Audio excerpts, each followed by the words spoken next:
Attingal parliament സ്ഥാനാർത്ഥി Shri V Muraleedharan അവർകളാണ്. മലയാള നാട്ടിൽ വിഷു പുലരിയിലെത്തിയ മോദിജിക്ക് വിഷുക്കണി നൽകി സ്വീകരിക്കുകയാണ് ആറ്റിങ്ങൽ ലോക്സഭാ മണ്ഡലത്തിലെ പ്രിയങ്കരനായ സ്ഥാനാർത്ഥി Shri V Muraleedharan G.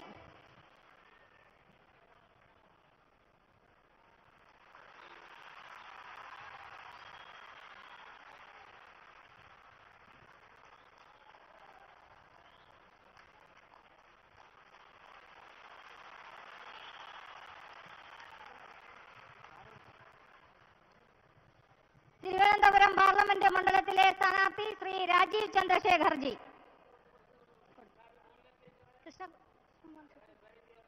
Shri Krishnakumar ji, Kollam parliament മണ്ഡലം സ്ഥാനാർത്ഥി.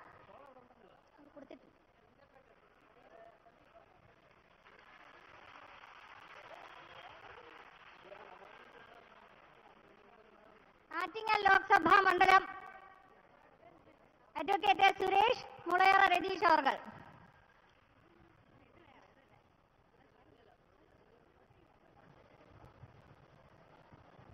മോദിജി നമ്മെ അഭിസംബോധന ചെയ്ത് സംസാരിക്കുന്നു. ഇത് വിവർത്തനം ചെയ്തതിനായി സന്ദീപ് ജസ്പതി ക്ഷണിക്കുന്നു. भारत माता की, भारत माता की जय. जय जय पद्मनाभ.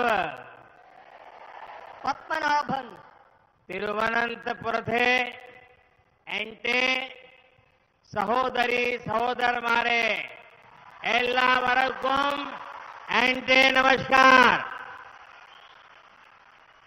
चैत्र नवरात्रि के पावन अवसर पर आज मुझे पद्मनाभ स्वामी और माता भद्रकाली की धरती पर आने का अवसर मिला है। इस भूमि पर श्री नारायण गुरु जी, महात्मा अयंकाली जी और विद्याधि राजा का आशीर्वाद रहा है। कल मलयाली नववर्ष विशु का पर्व भी था। ऐसे शुभ समय में केरला की जनता का ये आशीर्वाद हमें मिल रहा है। ये आशीर्वाद केरला में नई शुरुआत का आशीर्वाद है। आपका ये विश्वास बता रहा है कि फिर एक बार मोदी सरकार, फिर एक बार मोदी सरकार, फिर एक बार, फिर एक बार, फिर एक बार मोदी सरकार, फिर एक बार मोदी सरकार। दूसरा मैं क्षमा चाहूंगा, एक तो मुझे आने में विलंब हुआ, दूसरा मंच पर जो प्रोटोकॉल थे उसको मैं निभा नहीं पाया। कई साथियों के साथ मेरा अन्याय हुआ होगा, वे सब मुझे क्षमा करें, क्योंकि मुझे अभी तमिलनाडु जाना है और वहां हेलीकॉप्टर उड़ेगा नहीं उड़ेगा ये चिंता का विषय होने के कारण मैं एकदम जल्दी में तुरंत आकर के मैंने माइक ले लिया। तो मंच के सभी लोग मुझे क्षमा करेंगे और आप सब भी क्षमा करेंगे। मेरे साथ बोलिए भारत माता की ജയ്.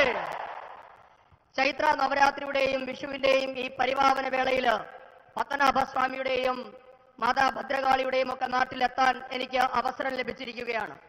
ഈ നാട്ടിലാണ് ശ്രീനാരായണ ഗുരുദേവന്റെയും മഹാത്മാ അയ്യൻകാളിയുടെയും വിദ്യാധിരാജ ചട്ടമ്പിസ്വാമികളുടെയും ഒക്കെ പാദസ്പർശമുണ്ടായത്, അനുഗ്രഹാശിസ്സുകൾ നിലനിൽക്കുന്നത്. ഇന്നലെയാണ് നമ്മൾ മലയാളികൾ പുതുവർഷമായ വിഷു ആഘോഷിച്ചത്. ഈ വിശേഷ അവസരത്തിന്റെ അനുഗ്രഹം നമുക്കെല്ലാവർക്കുമുണ്ട്. ഇതൊരു പുതിയ തുടക്കത്തിനുള്ള അനുഗ്രഹമാണ്. ഇത് മാറ്റത്തിനുള്ള ആശീർവാദമാണ്. ഈ വിശേഷവേളയിൽ നാം എല്ലാവരും ഒരുമിച്ച് ചേർന്ന് പറയുകയാണ്, ഒരിക്കൽ കൂടി മോദി സർക്കാർ എന്നതാണ് ഈ അനുഗ്രഹം. എന്നോട് നിങ്ങൾ എല്ലാവരും ക്ഷമിക്കണം, ഞാൻ വളരെ താമസിച്ചാണ് ഇവിടെ എത്തിയിരിക്കുന്നത്. അതോടൊപ്പം തന്നെ സദസ്സിൽ സഹപ്രവർത്തകരൊരുക്കിയ സ്വീകരണങ്ങളൊക്കെ ഏറ്റുവാങ്ങുന്നതിനും എനിക്ക് സാധിച്ചിട്ടില്ല. കാരണം ഉടൻ തന്നെ എനിക്ക് തമിഴ്നാട്ടിലെ മറ്റൊരു പരിപാടിയിലേക്ക് പോകേണ്ടതുണ്ട്. അവിടെ ഹെലികോപ്റ്റർ ഇറങ്ങുമോ ഇല്ലയോ എന്നുള്ള കാലാവസ്ഥ പ്രയാസങ്ങളൊക്കെ ഉള്ളതുകൊണ്ട് വളരെ പെട്ടെന്ന് ചടങ്ങുകളിലേക്ക് നീങ്ങുകയാണ്. साथियों, इस शुभ माहौल में कल दिल्ली में बीजेपी ने अपना संकल्प पत्र जारी किया है। बीजेपी का संकल्प पत्र यानी मोदी युड़े गारंटी। मोदी युड़े गारंटी नेक्स्ट 5 इयर्स में Bharat world 3rd largest economy बनेगा। मोदी युड़े guarantee Bharat world class infrastructure का सेंटर बनेगा। मोदी युड़े गारंटी भारत स्पेस सेक्टर में गगनयान जैसी मॉन्यूमेंटल अचीवमेंट हासिल करेगा। मोदी युड़े गारंटी पीएम किसान सम्मान निधि का पैसा किसानों को मिलना जारी रहेगा और इस सबके साथ ही गरीबों के लिए 3 करोड़ नए घर भी बनेंगे। 70 इयर्स के ऊपर के हर सिटीजन को फ्री ट्रीटमेंट की सुविधा मिलेगी और 10 करोड़ बहनों के सेल्फ हेल्प ग्रुप को हम आईटी, हेल्थ, टूरिज्म, रिटेल और ऐसे अन्य सेक्टर्स की ट्रेनिंग देंगे। यानी बीजेपी के डेवलपमेंट विजन में केरला के हर वर्ग, हर समाज के लिए एक व्यापक रोड मैप मौजूद है। പ്രിയപ്പെട്ടവരെ, ഈ ശുഭസമയത്താണ് ഇന്നലെ ദില്ലിയിൽ ഭാരതീയ ജനതാ പാർട്ടി വികസന പത്രിക അഥവാ നമ്മുടെ പ്രകടന പത്രിക പുറത്തിറക്കിയത്. ബിജെപിയുടെ പ്രതിജ്ഞാപത്രം എന്നാൽ മോദിയുടെ ഗ്യാരണ്ടി എന്നാണ് അർത്ഥം. ഭാരതത്തെ അടുത്ത 5 വർഷത്തിനുള്ളിൽ ലോകത്തിലെ ഏറ്റവും ശക്തമായ 3ാമത്തെ സാമ്പത്തിക ശക്തി ആക്കും എന്നാണ് മോദിയുടെ ഗ്യാരണ്ടി. ഭാരതം അന്താരാഷ്ട്ര നിലവാരമുള്ള അടിസ്ഥാന സൗകര്യമുള്ള നാടായി മാറുമെന്നാണ് മോദിയുടെ ഗ്യാരണ്ടി. മനുഷ്യനെ ബഹിരാകാശത്തെത്തിക്കുന്ന ഗഗൻയാൻ പോലെയുള്ള ഐതിഹാസികമായ നേട്ടങ്ങൾ കരസ്ഥമാക്കും എന്നാണ് മോദിയുടെ ഗ്യാരണ്ടി. പ്രധാനമന്ത്രി കിസാൻ സമ്മാൻ നിധി മുഖാന്തരം കർഷകർക്കുള്ള ധനസഹായം തുടരുമെന്നാണ് മോദിയുടെ ഗ്യാരണ്ടി. ഇതിനോടൊപ്പം രാജ്യത്തെ പാവപ്പെട്ടവർക്ക് 3 കോടി പുതിയ വീടുകൾ നിർമ്മിച്ചു നൽകും എന്നാണ് മോദിയുടെ ഗ്യാരണ്ടി. 70 വയസ്സ് കഴിഞ്ഞ രാജ്യത്തെ എല്ലാ പൗരന്മാർക്കും സൗജന്യ ചികിത്സ ഉറപ്പാക്കും എന്നാണ് മോദിയുടെ ഗ്യാരണ്ടി. രാജ്യത്തെ 10 കോടി സഹോദരിമാർക്ക് സ്വയം സഹായ സംഘങ്ങൾ വഴി ഇൻഫർമേഷൻ ടെക്നോളജി, ആരോഗ്യം, വിനോദസഞ്ചാരം, ചെറുകിട വ്യാപാരം തുടങ്ങിയ നിരവധി മേഖലകളിൽ പരിശീലനം നൽകുമെന്നാണ് മോദിയുടെ ഗ്യാരണ്ടി.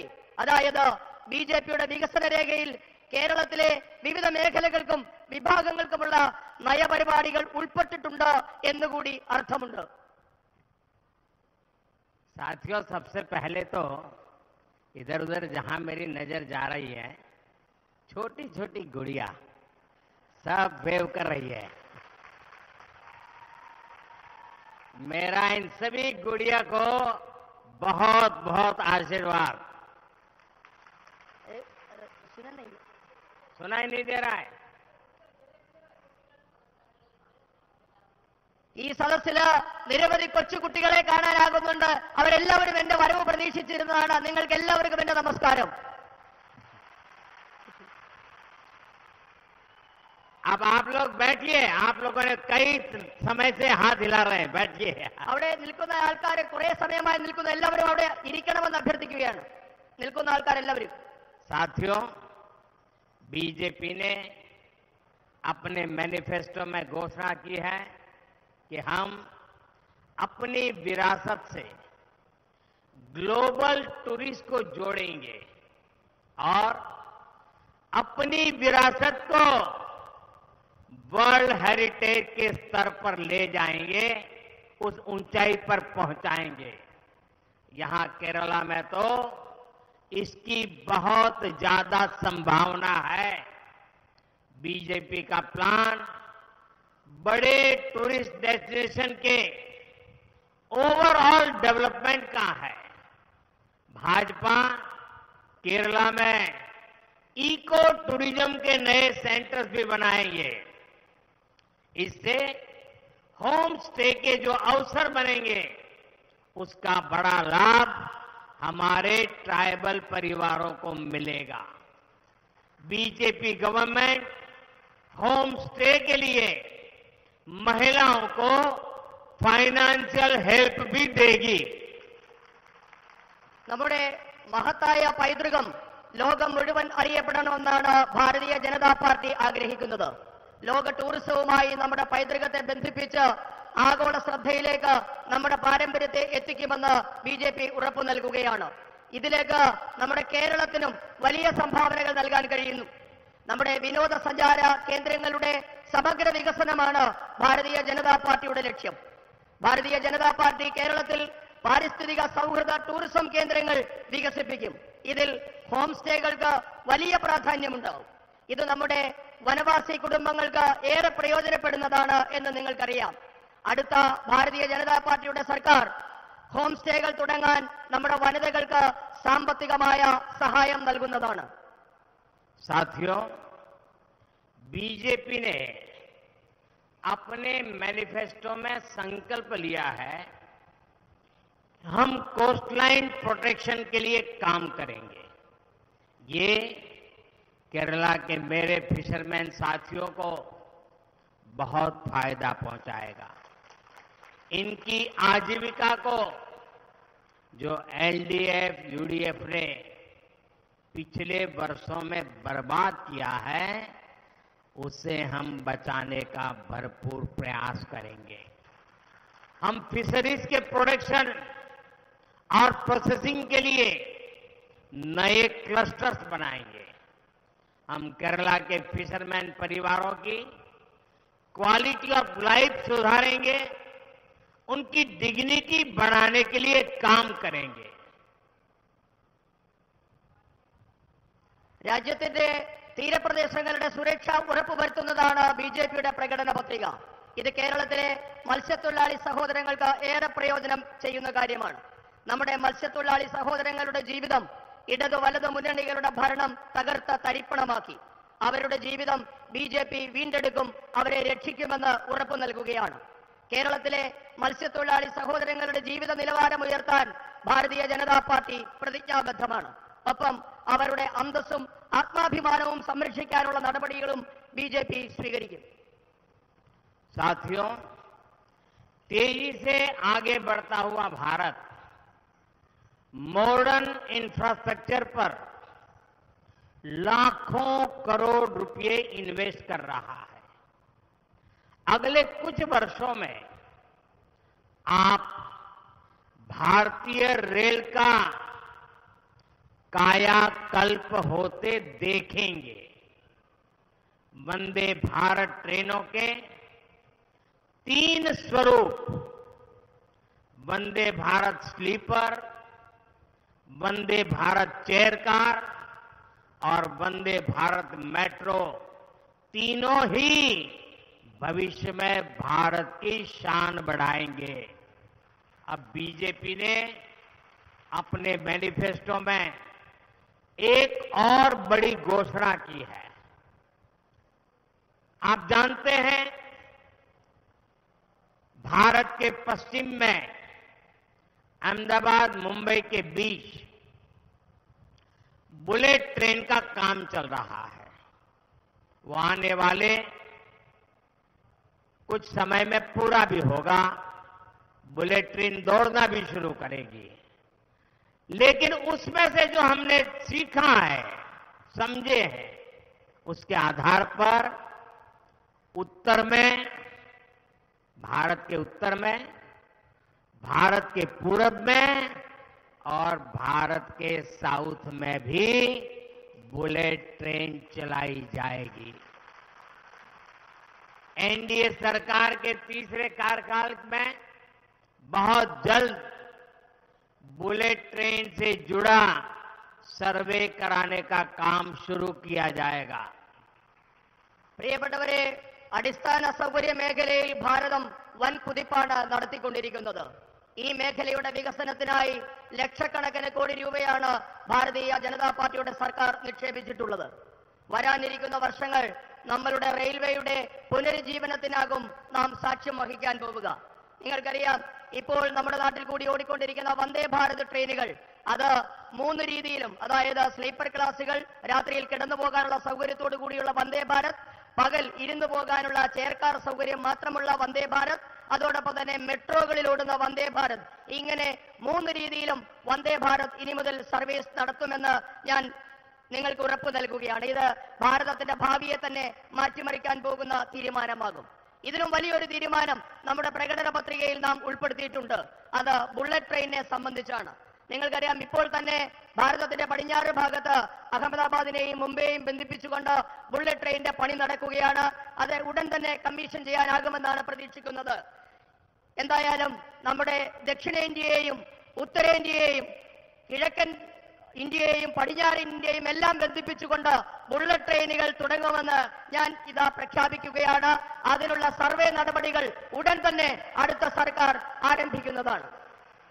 साथियों, केरला का विकास वही पार्टी कर सकती है जिसकी अपनी विश्वसनीयता हो, जिसकी अपनी क्रेडिबिलिटी हो। आप मुझे बताइए, क्या आप कांग्रेस और एलडीएफ पर विश्वास कर सकते हैं क्या? न इनके काम की कोई क्रेडिबिलिटी है, न इनके पॉलिटिकल कैरेक्टर की कोई क्रेडिबिलिटी है। ये लोग केरला में आपस में सबसे बड़े दुश्मन की तरह लड़ते हैं, लेकिन दिल्ली में यही कांग्रेस और लेप दोस्ती बढ़ाने के लिए मीटिंग करते रहते हैं। यहां केरला में ये दोनों एक दूसरे के खिलाफ लड़ रहे हैं, लेकिन यहां से कुछ ही दूर तिरुनेलवेली में कांग्रेस और लेप एक ही अलायंस का हिस्सा है। പ്രിയപ്പെട്ടവരെ, വിശ്വസ്തതയും പറയുന്ന കാര്യങ്ങൾ ചെയ്തു കാണിക്കുന്ന പ്രസ്ഥാനങ്ങൾക്ക് മാത്രമേ കേരളത്തിന്റെ വികസനം യാഥാർത്ഥ്യമാക്കാൻ സാധിക്കൂ. ഇക്കാര്യത്തിൽ നമ്മെ ഇത്രനാളും ഭരിച്ച ഇടത് വലത് മുന്നണികളെ വിശ്വസിക്കാൻ പറ്റുമോ എന്ന് നിങ്ങൾ തന്നെ പറയണം, നിങ്ങൾ തന്നെ ചിന്തിക്കണം. ഇവരുടെ ഇടതുപക്ഷത്തെയും വലതുപക്ഷത്തിന്റെയും വാക്കിലും പ്രവൃത്തിയിലും മാത്രമല്ല, അവരുടെ നേതാക്കളുടെ സ്വഭാവത്തിലും നയങ്ങളിലും പോലും വിശ്വാസ്യതയില്ല എന്ന് നമുക്കറിയുന്നതാണ്. ഇവർ നമ്മുടെ മുൻപിൽ ശത്രുതയോടെ പരസ്പരം പോരടിക്കുന്നതായി അഭിനയിക്കുകയാണ്. എന്നാൽ ഇവർ ദില്ലിയിലെത്തിയാൽ സൗഹൃദം ഊട്ടിയുറപ്പിക്കാനുള്ള യോഗങ്ങൾ നടത്തുകയാണ്. ഇവിടെ തിരുവനന്തപുരത്ത് ഇവർ പരസ്പരം മത്സരിക്കുകയാണ്.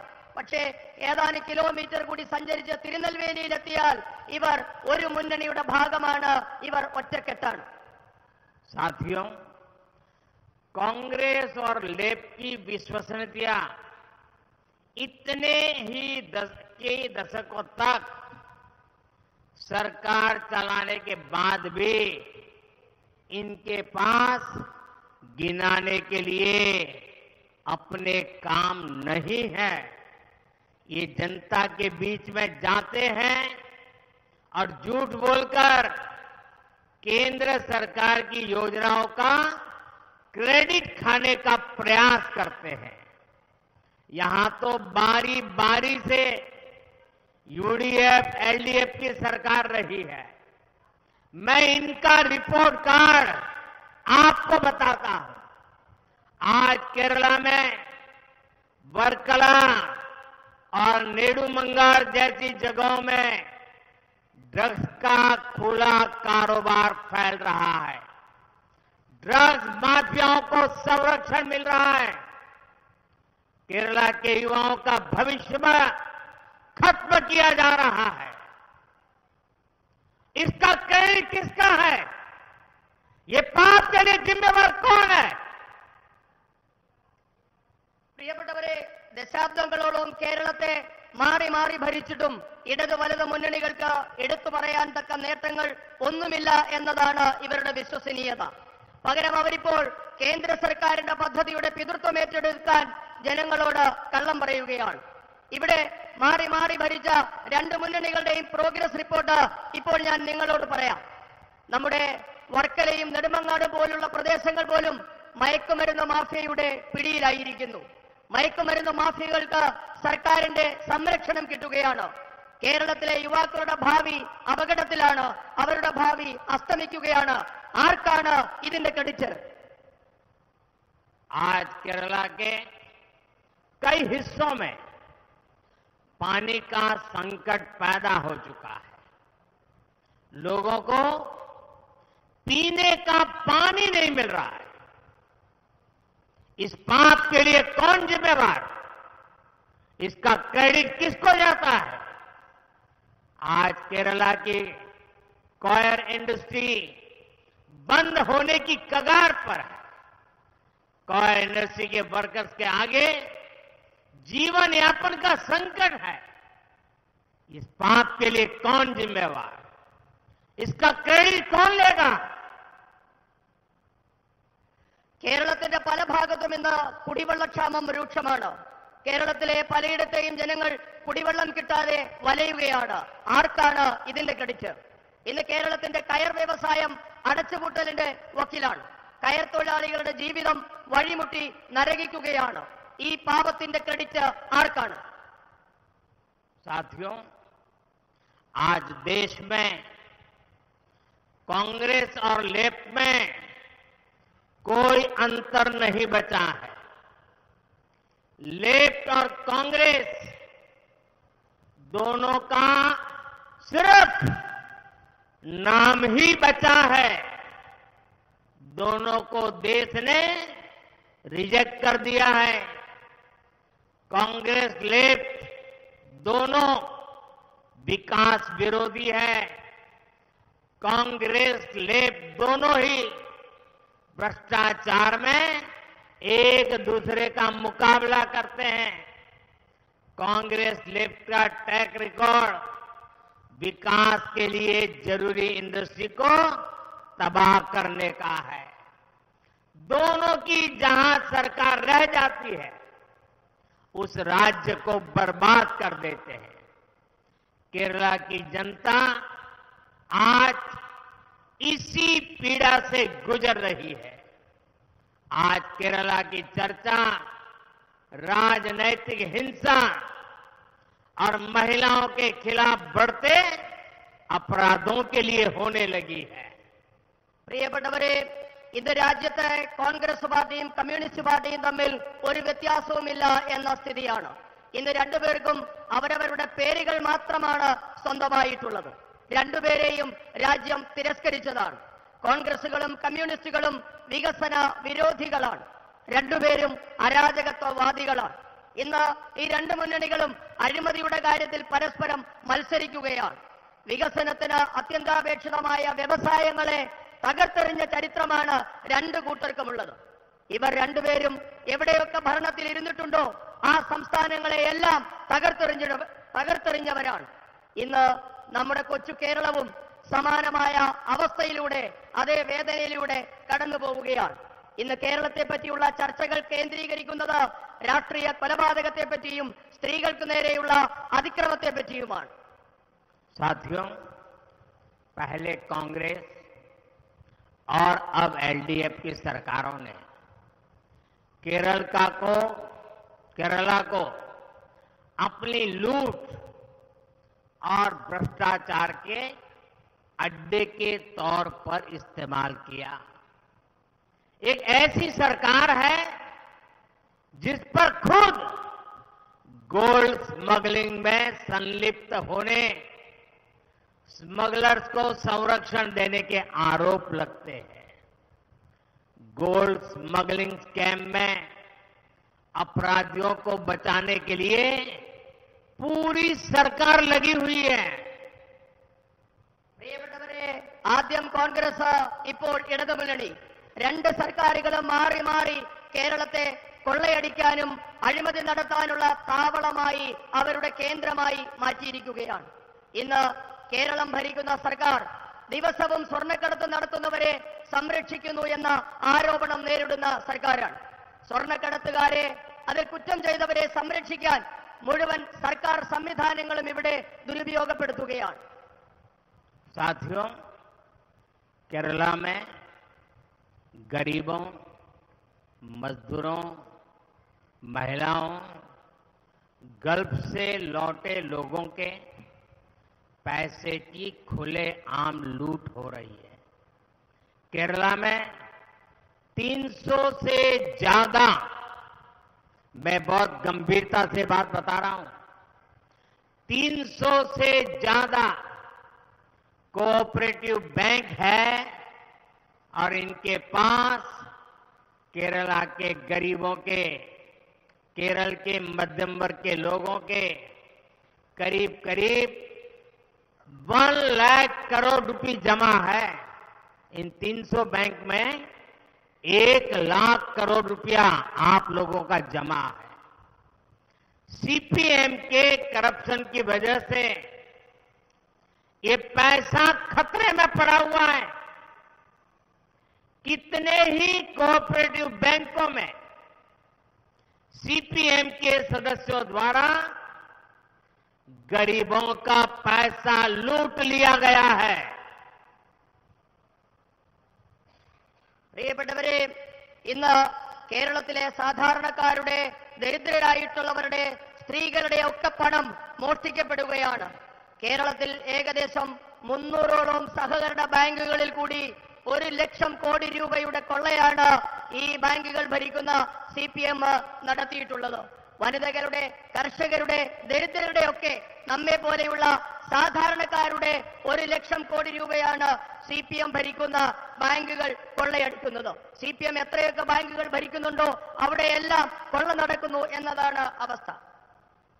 इस करप्शन में सीपीएम के नेताओं को जो रिश्वत मिली है वो भी सैकड़ों करोड़ रुपए में है। जैसे अकेले त्रिशूर में ही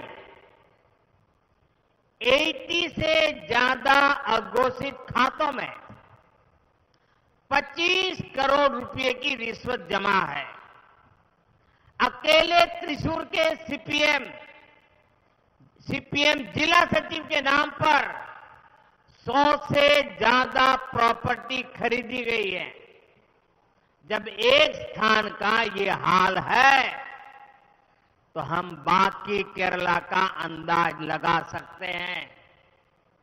Cochin minerals and rutile limited से जुड़े एक और घोटाले में आरोपियों ने सीधे मुख्यमंत्री और उनकी बेटी तक को रिश्वत दिए जाने की बात स्वीकार की है।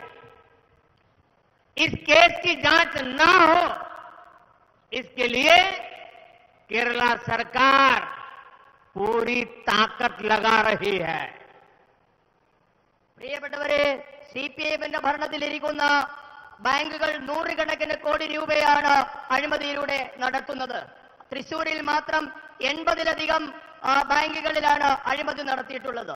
തൃശൂരിലെ സിപിഎമ്മിന്റെ ജില്ലാ സെക്രട്ടറിയുടെ പേരിൽ മാത്രം 100 കോടിയിലധികം രൂപയുടെ സ്വത്ത് അഴിമതിയിൽ കൂടി സമ്പാദിക്കപ്പെട്ടു എന്നാണ് ആരോപണം ഉയർന്നിട്ടുള്ളത്.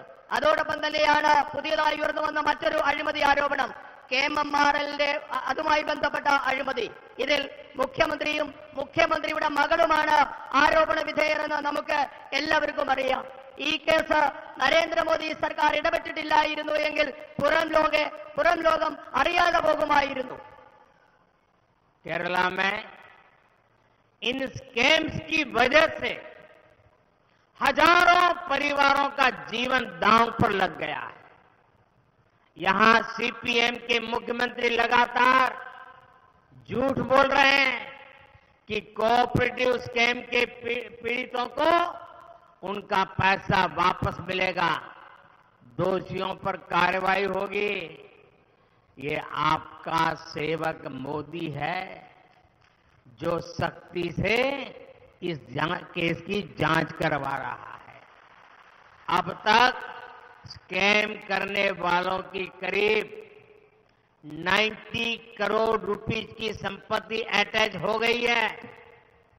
मैं इस बारे में कानूनी सलाह ले रहा हूं कि कैसे जिन गरीबों ने बैंकों में पैसा रखा था जिन लोगों का बैंकों में पैसा डूबा है, इनकी संपत्ति जब्त करके मैं वो पैसे इन गरीबों को वापस कैसे दूं, इस पर मैं काम कर रहा हूं। बीजेपी सरकार पहले भी देश में 17,000 करोड़ रुपीज ऐसे जो स्कैम पीड़ित लोग थे उनको वापस दे चुका हूं मैं। इसलिए मैं कोऑपरेटिव स्कैम के पीड़ितों को भरोसा देता हूं कि उनका पैसा वापस दिलाने में मैं पूरी ताकत लगा दूंगा और पाई पाई उनसे निकलवा के रहूंगा और आपको पैसा वापस मिले इसके लिए पूरी ताकत खपा दूंगा। പ്രിയപ്പെട്ടവരെ, ആയിരക്കണക്കിന് കുടുംബങ്ങളാണ് അവരുടെ ജീവിതങ്ങളാണ് CPM-ന്റെ ഈ തട്ടിപ്പ് മൂലം ഇന്ന് വഴിയാധാരം ആയിരിക്കുന്നത്. കേരളത്തിന്റെ മുഖ്യമന്ത്രി സഹകരണ മേഖലയെ പറ്റി കള്ളം പറയുകയാണ്. സഹകരണ മേഖലയിലുള്ളവരുടെ പണമൊക്കെ തിരികെ കൊടുക്കുമെന്നാണ് മുഖ്യമന്ത്രി പറയുന്നത്. എന്നാൽ നരേന്ദ്രമോദി പറയുകയാണ് ഈ കുറ്റക്കാരെ, സഹകരണ മേഖലയിൽ കൊള്ള നടത്തിയ ഒരാളെ പോലെയും വെറുതെ വിടില്ല, അവരുടെ എല്ലാവരുടെയും പണം തിരികെ നൽകുമെന്നാണ് നരേന്ദ്രമോദിയുടെ ഗ്യാരണ്ടി. അഴിമതി നടത്തിയവരുടെ പണം തിരികെ കിട്ടുമെന്ന് ഞാൻ നിങ്ങൾക്ക് വീണ്ടും വീണ്ടും അഴിമതി നടത്തിയവരെ തുറുങ്കിലടയ്ക്കുമെന്നും പണം നഷ്ടമായവർക്ക് അത് തിരികെ കിട്ടുമെന്ന് ഞാൻ നിങ്ങൾക്ക് വീണ്ടും വീണ്ടും ഉറപ്പ് നൽകുകയാണ്. നേരത്തെ തന്നെ ഇത്തരത്തിൽ അഴിമതി നടത്തിയിട്ടുള്ള 70,000-ഓളം കോടി രൂപയാണ് സാധാരണക്കാർക്ക് തിരികെ കിട്ടിയിട്ടുള്ളത്.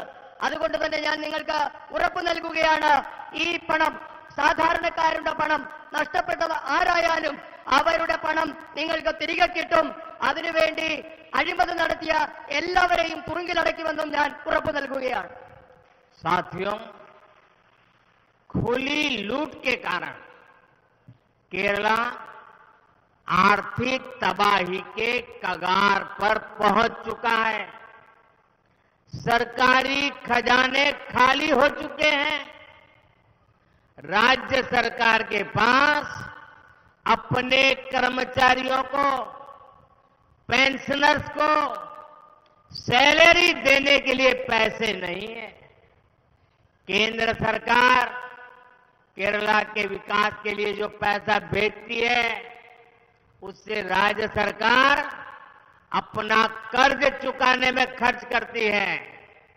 और ये लोग केंद्र सरकार पर झूठे आरोप लगाते हुए सुप्रीम कोर्ट गए और सुप्रीम कोर्ट ने ऐसी फटकार लगाई है को उल्टे मुंह वापस दौड़ करके केरल पास वापस आ गए।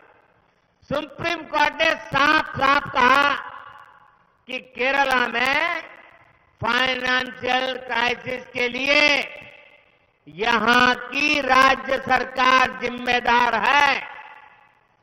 कांग्रेस हो या लेफ्ट, ये लोग केरला में मजबूत रहे तो केरला को तबाह करके ही मानेंगे, कुछ भी नहीं बचने देंगे। പ്രിയപ്പെട്ടവരെ, ഇത്തരത്തിലുള്ള കൊള്ളയടിക്കൽ മൂലമാണ് കേരളത്തിന്റെ സമ്പദ് വ്യവസ്ഥ ഇന്ന് തകർച്ചയുടെ വക്കിൽ എത്തി നിൽക്കുന്നത്. നമ്മുടെ സർക്കാരിന്റെ ഖജനാവ് കാലിയായിരിക്കുന്നു. ജീവനക്കാർക്ക് ശമ്പളവും പെൻഷനും പോലും നൽകാൻ കേരള സർക്കാരിന്റെ കയ്യിൽ പണമില്ല. കേരളത്തിന്റെ വികസനത്തിനായി കേന്ദ്രം നൽകുന്ന പണം ഇന്ന് കേരള സർക്കാർ കടം വീട്ടാൻ വേണ്ടി മാത്രം ചെലവഴിക്കുകയാണ്. പക്ഷേ കേന്ദ്രത്തിനെതിരെ വ്യാജ ആരോപണം ഉന്നയിച്ച് ഇവർ സുപ്രീം കോടതിയിൽ പോയ കാര്യം നിങ്ങൾക്ക് ഓർമ്മയുണ്ടാകും. അവിടെ കേരളത്തിന്റെ മുഖത്തടിച്ച പോലെയുള്ള തിരിച്ചടിയാണ് സുപ്രീം കോടതിയിൽ നിന്നും കേരള സർക്കാരിന് കിട്ടിയത്. കേരളത്തിന്റെ സാമ്പത്തിക പ്രതിസന്ധിക്ക് കാരണം കേരളം ഭരിക്കുന്നവരുടെ കാര്യക്ഷമതയില്ലായ്മയും അവരുടെ മാത്രവും കുഴപ്പമാണെന്നാണ് സുപ്രീം കോടതി വ്യക്തമായി പറഞ്ഞത്. പ്രിയപ്പെട്ടവരെ, ഒരു കാര്യം ഞാൻ നിങ്ങളോട് പറയാൻ ആഗ്രഹിക്കുന്നു. കേരളത്തിലെ ഇടതു വലതു മുന്നണികൾ ശക്തരായി തുടർന്നാൽ, അവർ ശക്തരായി നിലനിന്നാൽ കേരളം തകരുമെന്ന കാര്യം, കേരളത്തിന്റെ ഭാവി സുരക്ഷിതമല്ല എന്ന കാര്യം ഉറപ്പാണ്. साथियों, पिछले 10 इयर्स में मैंने देश में ईमानदार सरकार चलाकर दिखाई है। हमारी सरकार ने करप्शन पर भी कड़ी कार्रवाई की है। इसलिए ये करप्ट लोग मोदी को रोकने के लिए अलायंस बना रहे हैं, लेकिन मोदी इनसे डरने वाला नहीं है।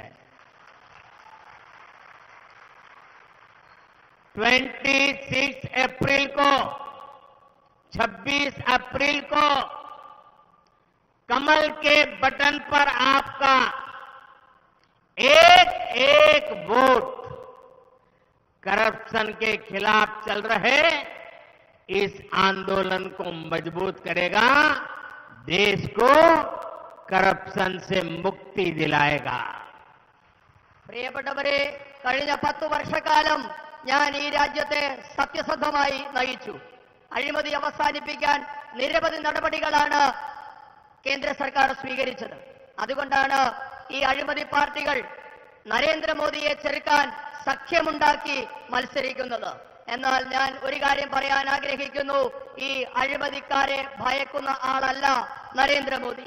ഞാൻ അഴിമതിക്കാരോട് ഒരു വിട്ടുവീഴ്ചയും ചെയ്യില്ല. ഈ മാസം 26-ാം തീയതി നടക്കുന്ന തെരഞ്ഞെടുപ്പിൽ നിങ്ങൾ താമര അടയാളത്തിൽ ചെയ്യുന്ന ഓരോ വോട്ടും ഇന്ന് ഈ രാജ്യത്ത് അഴിമതിക്കെതിരായി നടക്കുന്ന മുന്നേറ്റത്തിന് കരുത്തു പകരുന്നതാണ്, രാജ്യത്തെ അഴിമതി വിമുക്തമാക്കാൻ സഹായിക്കുന്നതാണ്. साथियों, बीजेपी ने कोल्लम से श्री कृष्ण कुमार जी को अपना उम्मीदवार बनाया है। उनके लोकसभा सेवा के कार्यों और लोकप्रियता से आप भलीभांति परिचित हैं। बीजेपी ने तिरुअनंतपुरम से मेरे मित्र भाई राजीव चंद्रशेखर और एटिंगल लोकसभा से हमारे पुराने साथी वी मुरलीधरन को प्रत्याशी बनाया है। इन दोनों ही लोगों ने अपनी शिक्षा और योग्यता से साथ देश में अलग पहचान बनाई हुई है। केरला का सम्मान बढ़ाया इन लोगों ने। मुरलीधरन जी ने विदेश राज्य मंत्री के तौर पर देश विदेश में अपनी प्रतिभा को साबित किया है। वैश्विक संकट के कई मौकों पर इन्होंने केरला और देश के लोगों को वापस भारत लाने के लिए बहुत काम किया है। राजीव जी आईटी सेक्टर, सेमीकंडक्टर और ऐसे महत्वाकांक्षी क्षेत्रों को आगे बढ़ाने के काम में लगे हैं। इन तीनों को दिया गया आपका हर वोट केरला के विकास की नींव रखेगा। आप पर एक और जिम्मेदारी मेरी तरफ से है। आप केरला के घर घर जाकर के मोदी जी के प्रणाम जरूर पहुंचाइए। പ്രിയപ്പെട്ടവരെ, ഭാരതീയ ജനതാ പാർട്ടി കൊല്ലത്ത് ശ്രീ ജി കൃഷ്ണകുമാറിനെയാണ് സ്ഥാനാർത്ഥിയാക്കിയിട്ടുള്ളത്. അദ്ദേഹത്തിന്റെ ജനപ്രിയതയും സേവന മനോഭാവവും ഒക്കെ നിങ്ങൾക്ക് അറിവുള്ളതാണ്. തിരുവനന്തപുരത്ത് എന്റെ സഹപ്രവർത്തകൻ രാജീവ് ചന്ദ്രശേഖറും ആറ്റിങ്ങലിൽ എന്റെ പഴയകാലം മുതലുള്ള സുഹൃത്തായ ശ്രീ വി മുരളീധരനുമാണ് ഭാരതീയ ജനതാ പാർട്ടിയുടെ സ്ഥാനാർത്ഥികൾ. ഇവർ രണ്ടുപേരും അവരവരുടെ വിദ്യാഭ്യാസ യോഗ്യതയും കഴിവും കൊണ്ട് കേരളത്തിന്റെ അഭിമാനം വർദ്ധിപ്പിച്ചവരാണ്. മുരളീധരൻജി വിദേശകാര്യ സഹമന്ത്രി എന്ന നിലയിൽ രാജ്യത്തിന് അകത്തും പുറത്തും കഴിവ് തെളിയിച്ചിട്ടുള്ള ആളാണ്. വിദേശ രാഷ്ട്രങ്ങളിലുണ്ടായ പല പ്രതിസന്ധി ഘട്ടങ്ങളിലും കേരളത്തിലെയും മറ്റിടങ്ങളിലെയും ജനങ്ങളെ ഭാരതത്തിൽ തിരികെ എത്തിക്കാൻ കഠിനാധ്വാനം ചെയ്ത വ്യക്തി കൂടിയാണ് ശ്രീ രാജീവ് ജി. അദ്ദേഹം IT, സെമി കണ്ടക്ടർ തുടങ്ങിയ പല മേഖലകളിലും പല മേഖലകളുടെയും വികസനത്തിന് വേണ്ടി നിരവധി സംഭാവനകൾ നൽകിയിട്ടുള്ള ഒരു പ്രതിഭയാണ്. ഇവർ 3 പേർക്കും നിങ്ങൾ നൽകുന്ന ഓരോ വോട്ടും കേരളത്തിന്റെ വികസനത്തിന് മുതൽക്കൂട്ടാകുമെന്ന് ഞാൻ ഉറപ്പു നൽകുകയാണ്. എനിക്ക് നിങ്ങളോട് ഒരു അഭ്യർത്ഥന കൂടിയുണ്ട്. ഞാൻ നിങ്ങളെ ഒരു ഉത്തരവാദിത്തം കൂടി ഏൽപ്പിക്കുകയാണ്. നിങ്ങൾ കേരളത്തിലെ ഓരോ വീടുകളിലും മോദിയുടെ സന്ദേശം, മോദിയുടെ ആശംസ എത്തിക്കണമെന്ന് ഞാൻ അഭ്യർത്ഥിക്കുകയാണ്. मेरे साथ बोलिए, भारत माता की ജയ്. पूरी ताकत से बोलिए। आप नहीं बोलोगे तो चलेगा। भारत माता की, भारत माता की, भारत माता की। बहुत बहुत धन्यवाद।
सीधी तस्वीरें आप भोपाल से देख रहे हैं।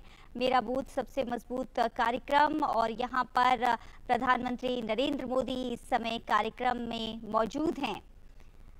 कार्यकर्ताओं का उत्साह वर्धन करने के लिए ये मेरा बूथ सबसे मजबूत संवाद कार्यक्रम का आयोजन किया गया है। आप देख सकते हैं भाजपा अध्यक्ष जेपी नड्डा भी मंच पर मौजूद हैं। प्रधानमंत्री नरेंद्र मोदी हाथ हिलाकर कार्यकर्ताओं का उत्साह वर्धन करते हुए अभिवादन स्वीकार करते हुए। मेरा सभी अतिथियों से निवेदन है कि दीप प्रज्वलित करके जी मेरा माननीय प्रधानमंत्री जी से अनुरोध है कि भारत माता के आगे दीप प्रज्वलित करके कार्यक्रम की शुभारंभ करें।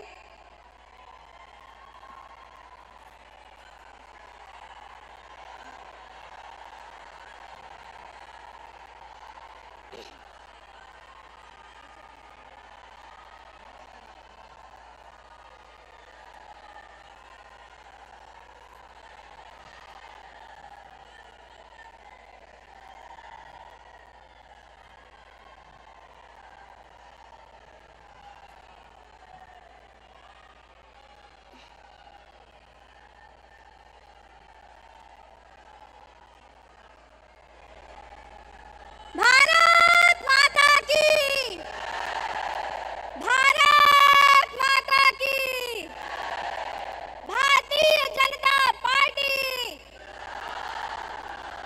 भारतीय जनता पार्टी, श्री नरेंद्र मोदी, श्री नरेंद्र मोदी। मैं राष्ट्रगीत के लिए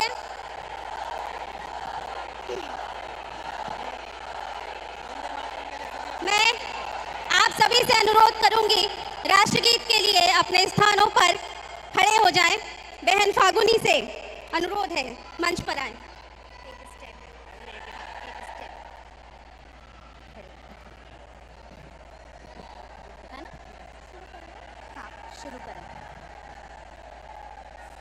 वंदे